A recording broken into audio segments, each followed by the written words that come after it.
नमस्कार दोस्तों। तो आज की इस वीडियो में हम लोग क्लास 10 फिजिक्स का प्रकाश के परावर्तन एवं अपवर्तन इसका वीवीआई ऑब्जेक्टिव क्वेश्चन देखने वाले हैं, जो कि आपका 2026 बोर्ड एग्जाम के लिए सभी महत्वपूर्ण है। चलिए क्वेश्चनों की ओर बढ़ते हैं।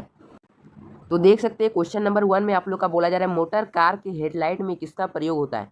मोटर कार के हेडलाइट में बोला जा रहा है किसका प्रयोग होता है। तो ऑप्शन ए में देख सकते हैं समतल, ऑप्शन बी में देखेंगे तो उत्तल दर्पण, ऑप्शन सी में देखेंगे तो अवतल दर्पण, ऑप्शन डी में देखेंगे तो उत्तल लेंस। तो क्वेश्चन नंबर 1 में क्या बोला जा रहा है, मोटर कार की हेडलाइट में किसका प्रयोग होता है।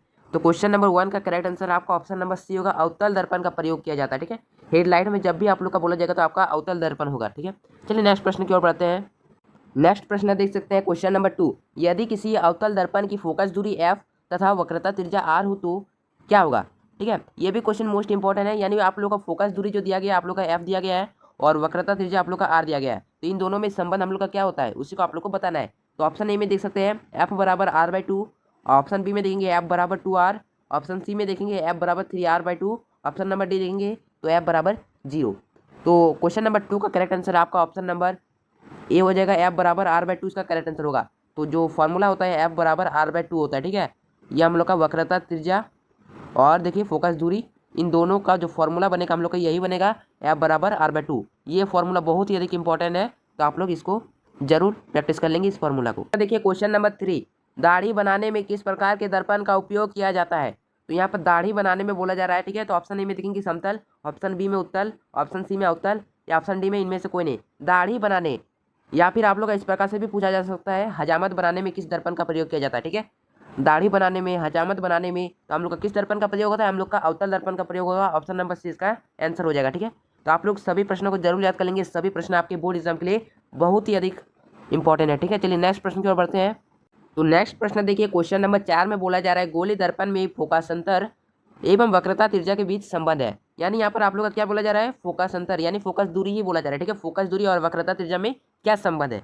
बस इसी क्वेश्चन को आप लोग पहले देखे थे, अलग प्रकार से था, अब यहाँ पर अलग प्रकार से आप लोग का दिया गया है, लेकिन आंसर आपका सेम ही होगा। ठीक है, तो ऑप्शन नंबर ए में देख सकते हैं r बराबर 2f, ऑप्शन नंबर बी में देखेंगे 2 दिया है, ऑप्शन नंबर सी में देखेंगे f बराबर r/2, ऑप्शन नंबर डी में देखेंगे r बराबर f।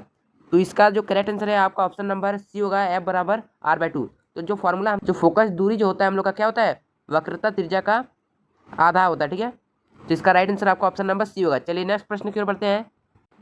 चलिए नेक्स्ट प्रश्न देख सकते हैं क्वेश्चन नंबर 5, काल्पनिक प्रतिबिंब होता है। काल्पनिक प्रतिबिंब आप लोग का क्या होगा, सीधा होगा, उल्टा होगा, दोनों होगा या कोई नहीं।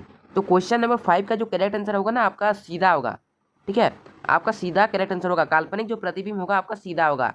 ठीक है, आप लोग इसको जरूर याद कर लेंगे, काल्पनिक प्रतिबिंब हम लोग का सीधा होता है।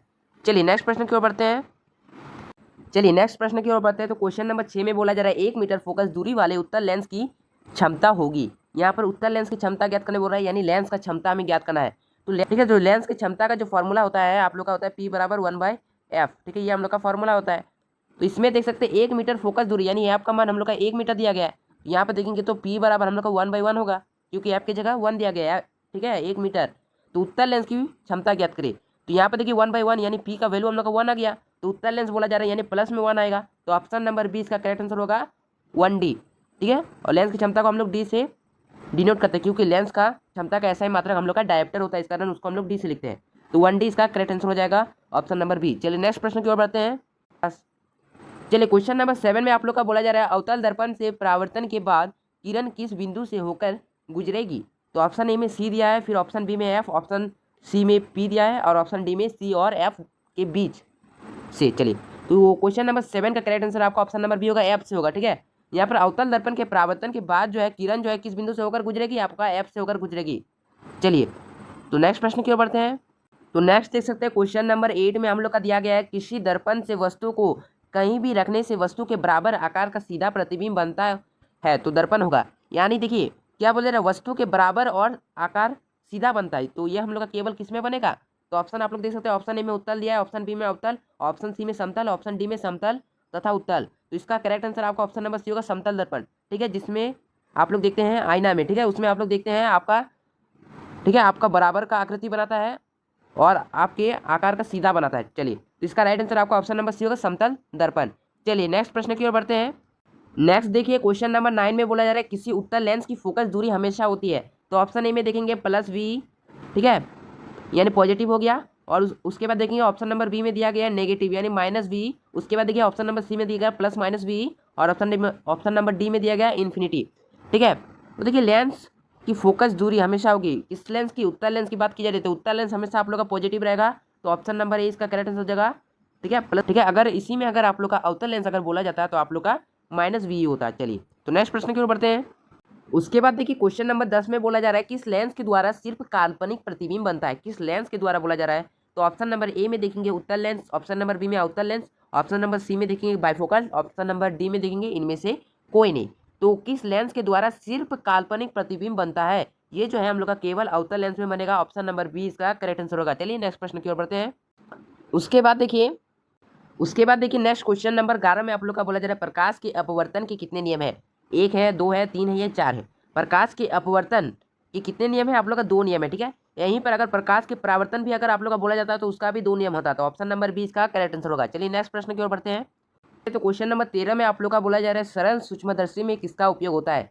ठीक है, तो ऑप्शन ए में आप लोग का दिया है अवतल दर्पण, फिर देखिए उत्तल दर्पण दिया है, फिर देखिए अवतल लेंस दिया है, फिर देखिए उत्तल लेंस दिया है। ठीक है, सरल सूक्ष्मदर्शी में किसका उपयोग होता है। सूक्ष्मदर्शी क्या करता है, छोटी वस्तु को आप लोग को बड़ा बड़ा दिखाता है। ठीक है, तो इसका राइट आंसर आपको ऑप्शन नंबर डी होगा उत्तल लेंस।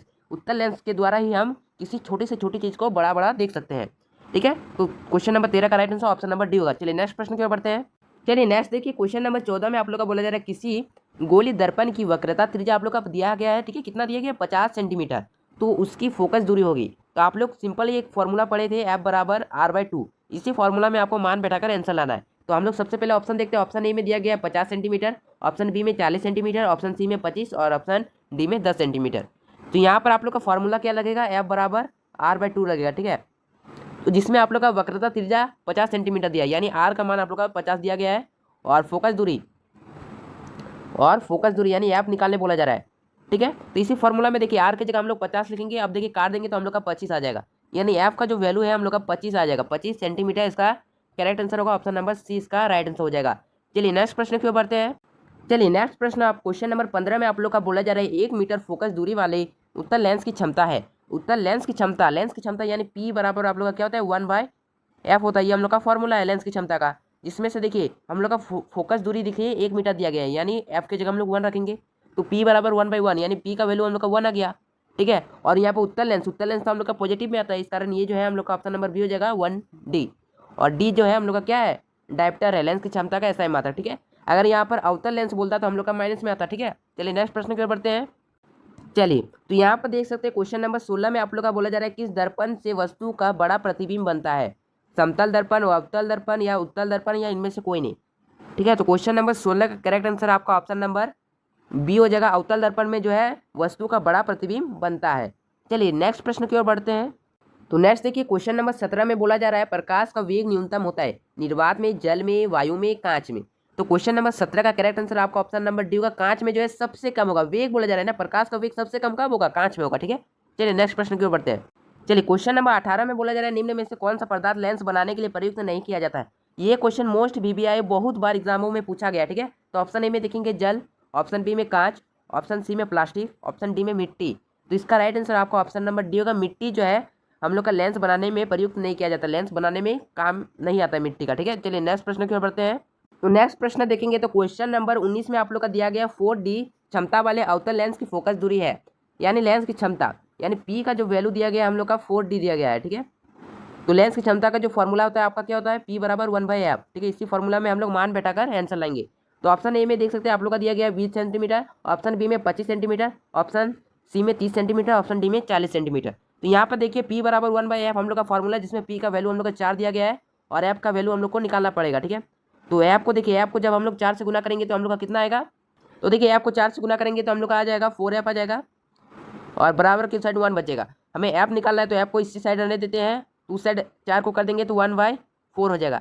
ठीक है, अब 4 से 1 को भाग देंगे तो हम लोग का कितना आएगा, ठीक है 4 को जब हम लोग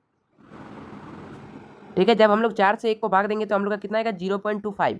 ठीक है, ये तो हम लोग का किस में आ गया, मीटर में आ गया। ठीक है, 0.25 जो है हम लोग का किस में आ गया, मीटर में आ गया 0.25, लेकिन इसको हम लोग को सेंटीमीटर में लाना, क्योंकि ऑप्शन में आप लोग का सेंटीमीटर दिया गया है। तो इसको गुना कर देंगे हम लोग 100 से, तब हम लोग का सेंटीमीटर आ जाएगा। पॉइंट उड़ाएंगे तो नीचे आएगा 1 और पॉइंट के बाद 2 संख्या, इस कारण 2 जीरो, तो 100 कट गया, तो बचा कितना हम लोग का 25 बता, तो 25 इसका राइट आंसर होगा, ऑप्शन नंबर बी 25 सेंटीमीटर इसका राइट आंसर होगा। चलिए नेक्स्ट प्रश्न की और बढ़ने से पहले अगर आप लोगों ने हमारे यूट्यूब चैनल को अभी भी सब्सक्राइब नहीं किया तो सब्सक्राइब कर लेंगे इसी प्रकार से वीडियो पाने के लिए और अपना बोर्ड एग्जाम का तैयारी करने के लिए। तो आप लोगों को अगर इसका सब्जेक्टिव क्वेश्चन भी चाहिए इस चैप्टर का तो आप लोग नीचे कमेंट कर देंगे। चलिए नेक्स्ट प्रश्न की ओर बढ़ते हैं।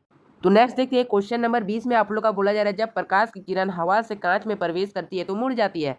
यानी जब प्रकाश की किरण जो है हवा से जब हम लोग का कांच में प्रवेश करेगा, ठीक है, हवा से जब कांच में प्रवेश करेगा तो वो किधर मुड़ेगा, अभिलंब से दूर या अभिलंब के निकट या देखिए अभिलंब के समांतर या इनमें से कोई नहीं। तो इसका करेक्ट आंसर आपका ऑप्शन नंबर बी होगा, अभिलंब के निकट।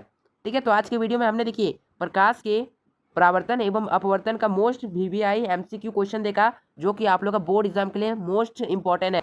तो इसी प्रकार से वीडियो पाने के लिए हमारे यूट्यूब चैनल को सब्सक्राइब कर देंगे और इस वीडियो को भी लाइक कर देंगे। तो मिलते हैं किसी नेक्स्ट वीडियो के साथ, तब तक के लिए जय हिंद, जय भारत, वंदे मातरम।